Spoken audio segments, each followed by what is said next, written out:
Hi, and welcome to the presentation for Forming a Professional Learning Community by Jacqueline Rendle, Sandy Pryor, Nadine Leiske, and Darcy Weidel.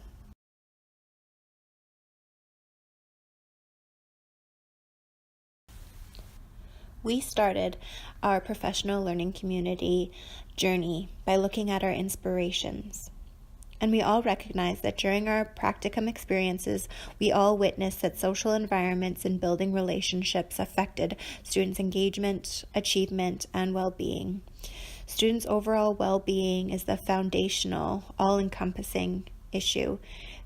They become completely overwhelmed when it comes to problems within their social environments, mental health, and building relationships, that any expected engagement is unrealistic and learning breaks down. A positive social environment that supports mental health and building healthy relationships is crucial for students' well-being and overall success. But how can we promote healthy social environments? What should we focus on? What programs can we put in place? Were all questions that came through these conversations.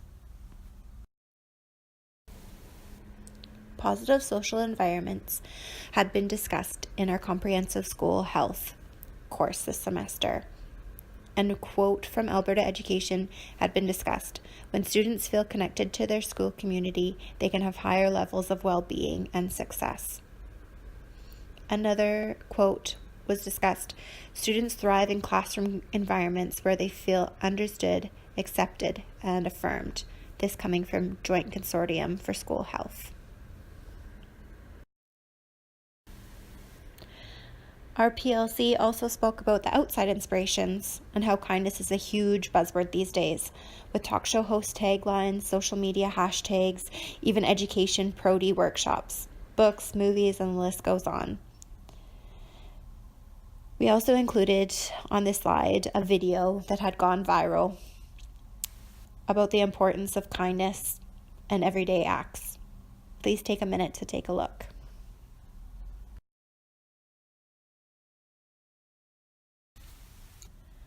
Our PLC's inspirations led us to the inquiry question, how can we develop a culture of kindness in the classroom? And how will it affect student learning needs? The word kindness defined, the quality of being friendly, generous, and considerate. A small word like kindness can make a big impact. We began this assignment with thinking of topics that resonated with us during our last field experience. All four of us came up with a type of social emotional question, so it was easy to figure out our inquiry. From there, we discussed what we already knew. We learned a lot from our health class about comprehensive school health approach to wellness and positive mental health. We heard discussions about social emotional learning programs. We've also heard in the media about random acts of kindness. And we also knew the importance of fostering healthy relationships. We had a lot of health champions that we could use as a resource, as you can see at the bottom of this slide. Alberta Health Services and Canadian Mental Health Association provides a wealth of information for anyone looking to get involved with a kindness initiative. This image represents our learning journey. As you can see, it begins when we are generating our inquiry question. From there, it goes to collaboration, documentation, brainstorming, feedback, in a continuous loop. Working together has deepened our learning. A couple of the solutions for our inquiry include the bucket fillers. This is a pledge that students take in order to motivate students to spread kindness to each other. Another solution is a talking circle. In a talking circle, each one is equal and everyone belongs. Each student gets a turn to listen and to speak.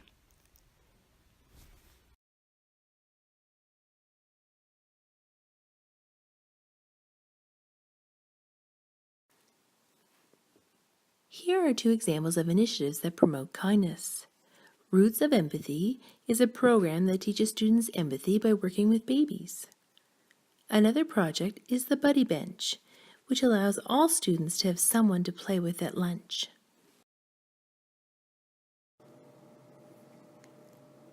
Some examples of social emotional learning programs are the Think Equal program, social thinking program, Mind Up, and the zones of regulation. This diagram summarizes our findings and separates them by whole school approach, the teacher, the student, and community. From kindness projects, modeling, and practicing self-care, there are many ways to nurture a culture of kindness in the classroom. As we enter into the teaching profession, it is important to remember that fostering an inclusive and supportive social and physical environment can help to support the overall mental and emotional well-being of students. When considering the implications of our inquiry and how our findings will potentially improve student engagement, achievement, or well-being, Teacher Thought was a great resource as it outlined the 8 reasons for teaching kindness in the classroom. Kindness is something students learn by feeling it. This quote from Teacher Thought resonated with us, as Nadine had mentioned during our collaboration how important it is for teachers to be the role models. Teaching kindness is more successful as a hands-on experience for students. Teaching kindness will improve student engagement, achievement, and well-being by promoting happiness, increasing peer acceptance, improving health by decreasing stress, fostering a sense of belonging and boosting student self-esteem, encouraging feelings of gratitude, improving concentration and academic achievement, and by reducing bullying and depression. Our PLC group has been learning about the 4 pillars of comprehensive school health within our health and wellness course. One of the components focuses on social and physical environment for students, which is connected to the relationship between staff and students and the emotional well-being of students. A few group members are familiar with social emotional tools, for example, the zones of regulation, and they were able to share their knowledge. One of the main champions from our literature was Alberta Health Services on kindness as well as mental health. Through the use of their well-documented presentation on creating kindness in the classroom, we were able to use that resource to guide us in our inquiry journey. We also reached out to other members in our cohort and researched online for other kindness initiatives and information. We supported and challenged each other's learning through our online meetings and conversations through our Google document. Providing feedback and being a critical friend has benefited our group as we deepen our knowledge on the kindness movement. We documented our learning journey with a concept map that highlighted our topics and discussions, phone conversations, as well as online meetings. We had a great system in place to collect, analyze, synthesize, and evaluate our learning. Topics that we were working on were updated in our repository, and each member would add resources to support or critically reflect and provide suggestions for revision.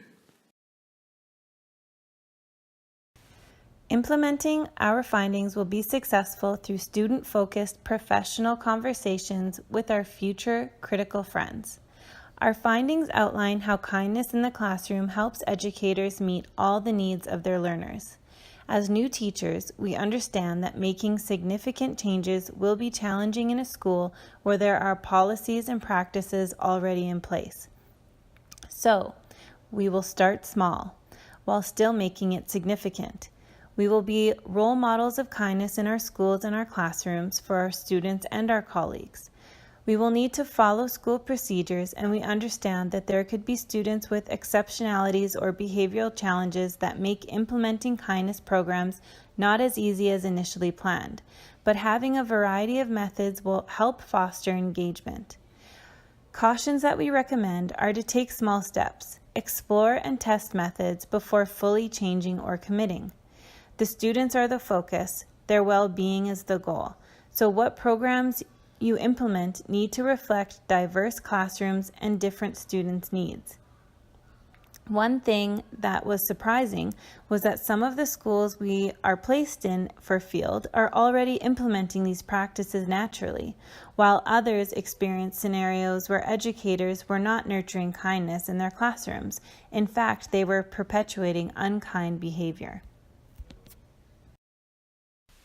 The School Act places responsibility for boards, schools, parents, and students to ensure that schools are welcoming, caring, respectful, and safe. This requires an intentional whole school approach. Education Alberta, 2015. The implications of our findings for teaching and learning is that one-time solutions are not effective for the long term. Children must be taught and given support in the same manner in which academic subjects are learn to recognize and manage their emotions, make good decisions, behave ethically and responsibly, and engage in healthy relationships. A comprehensive school health approach to emotional learning is required to have lasting effects and should be infused into all aspects of learning at school, with the most effective programs implemented for a minimum of 2 years. Students typically do not learn alone, but rather in collaboration with their teachers, in the company of their peers, and with the encouragement of their families. Emotions can facilitate or impede children's academic engagement, work ethic, commitment, and ultimate school success. Durlach et al., 2011. Social emotional learning has the benefits of enabling students to acquire core competencies. CEL is the process of acquiring core competencies to recognize and manage emotions, set and achieve positive goals, appreciate the perspectives of others, establish and maintain positive relationships, make responsible decisions, and handle interpersonal situations constructively. Through our research, we discovered that implementation of a whole school approach is the best means of addressing social emotional learning. However, as practicum students and soon-to-be new teachers, we will likely not be in a position of authority to implement whole school approaches. At this point in our careers, we will need to use the procedures and programs that are currently in practice at our respective schools and recommend our research and knowledge as appropriate. The context of each school will determine the necessary CEL programming that is required, as each school has a unique culture and needs. We will need to be health champions during our careers. It was surprising to discover that there are several CEL programs and that the CASEL organization screens programs to ensure that they are well designed, contain training or other implementation supports, and they are evidence-based and effective at producing change in behaviors or academics.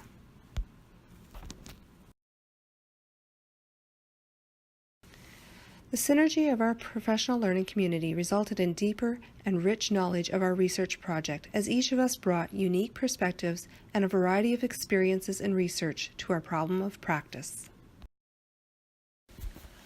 Within our professional learning community, we each contributed to our knowledge building through our multimedia communications, including our Google document, group text messages, telephone conversations, and emails. Our PLC would have been further enhanced by more frequent virtual meetings, space, and deadlines to deepen the collaboration process. While we are all students with a desire to work in elementary schools, we did not benefit from knowing each other prior to this class. Over time, we are certain that we could have come to know each other personally and appreciate each other's uniqueness and talents to further benefit our PLC. We did, however, possess a deep respect and trust in each other's knowledge, knowing that we are all students in a rigorous professional program. The short time period of this project also did not afford many opportunities to have lengthy discussions and disagreements, which would have resulted in stretching the professional repertoire beyond usual, habitual, or comfortable practice. On a positive note, we were able to challenge our previous notions of creating kindness in the classroom and reflect on practices that we have seen in our individual practicums and other experiences. Essentially, our PLC was just on the verge of deepening our journey, where we were just beginning to achieve a degree of mastery and reaping the benefits. The opportunity to engage collaboratively in our PLC while researching the problem of practice of nurturing kindness in the classroom allowed us to discover CEL programs that will enrich the learning environment, not only in our classrooms, but for all students in our schools and communities. Our next steps in this journey is to research, consult professionals in the field, and identify the specific programs that will be of the most value for our individual schools, then report back to each other the affordances and constraints of the programs.